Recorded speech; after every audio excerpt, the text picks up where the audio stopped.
E aí, vamos estudar a lição? Semana voou, sexta-feira chegou, obrigado por ter acompanhado cada dia, se faltou algum, busca que está registrado aqui no canal do YouTube PR Dudu Batista e você pode dar uma recapitulada geral nesta semana para você chegar com a lição na ponta da língua neste próximo sábado lá na igreja. Hoje também está disponível o resumo da lição de jovens, então assiste aqui comigo este vídeo sobre a lição de hoje dos adultos e também hoje aqui também no canal a lição resumida da semana inteira dos jovens. O dos jovens é uma vez por semana, dos adultos é todos os dias, de modo que a dos jovens está disponível aqui também. Combinado? Muito bem. Dois textos eu separei para destacar para esse nosso estudo adicional. O primeiro deles é o que está em Salmo 116, verso 15. Preciosa é ao Senhor, preciosa é aos olhos do Senhor a morte dos seus santos. Por que a morte dos santos do Senhor, dos servos do Senhor, diante dos seus olhos é encarado como algo precioso? Porque, veja, a morte traz o selamento para a salvação ou para a perdição. Já que os mortos não sabem de nada, eles não têm mais poder de decisão, não têm mais consciência, não têm mais poder de decisão. Eles não podem louvar mais, eles não têm mais poder de decisão, não têm consciência, não há como se arrepender, não há como voltar atrás, não há como refazer nada, não é como aceitar, não há como rejeitar. O que está feito, o justo continue sendo justo, o ímpio continue sendo ímpio. A morte sela para a salvação ou para a perdição, de acordo com a decisão até aquele presente momento.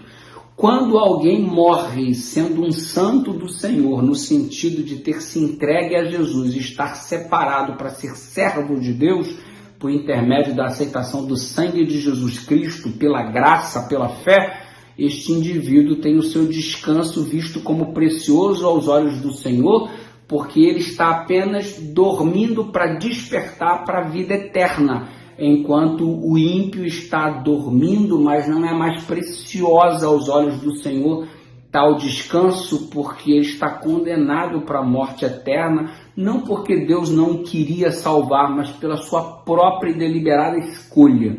Se ligou nisso daí? Outro texto que eu separei para você, Eclesiastes capítulo 7, verso 2, que diz que é melhor estar em uma casa onde há luto do que numa casa onde há festa, porque na casa onde há luto enxergamos o fim de todas as coisas. É claro que você discordaria, talvez, por um pensamento pouco direcionado ou pouco reflexivo. Nossa, a festa é muito melhor do que um funeral. Claro que sim, porque a festa tem alegria, a festa é muito legal. Todavia, o texto bíblico está englobando uma ideia de reflexão para vermos quão prejudicial e drástico é o pecado. Aonde há luto, você percebe que o pecado não é brincadeira. Aonde há luto, você percebe que o plano de Deus é muito melhor do que o que estamos vivendo agora. Aonde há luto, estamos vendo qual é o fim do ser humano, enquanto estamos distantes da perspectiva de Deus para a nossa vida, que é a vida eterna. Ou seja, o luto é a prova inequívoca do quanto o pecado é ruim, porque o salário do pecado é a morte.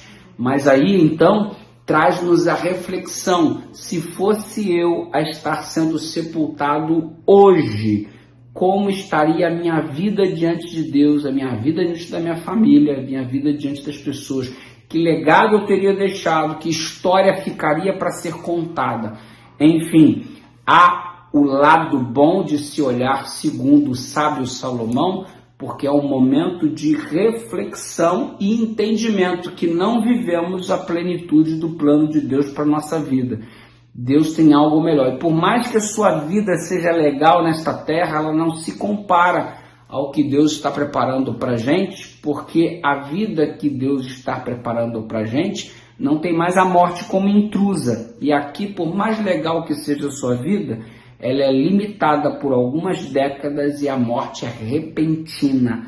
Então, é melhor estar num lugar, segundo o sábio Salomão, para termos este tipo de reflexão. Aí a gente, dá um estalo e acorda para saber que a vida não é exatamente como nós gostaríamos que ela fosse, mas ainda será. E a Ellen White tem um texto interessante, com esse texto eu encerro dizendo: se fosse verdade que a alma vai direto para o céu no instante que alguém morre, então poderíamos muito bem almejar a morte em lugar da vida. Todavia, não tem ninguém querendo morrer, a não ser que esteja com depressão, que a doença tem que ser tratada.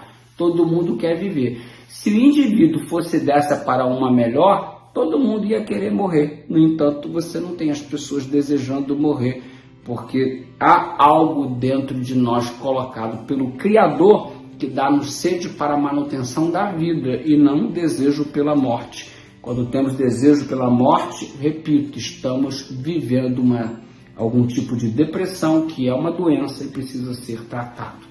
Que Deus nos abençoe e que tenhamos sede pela vida, porque servimos ao Deus da vida. E Ele nos quer dar vida eterna, nos quer outorgar vida eterna. Você aceita o plano de Deus para você? Eu sim, vamos falar isso com Ele?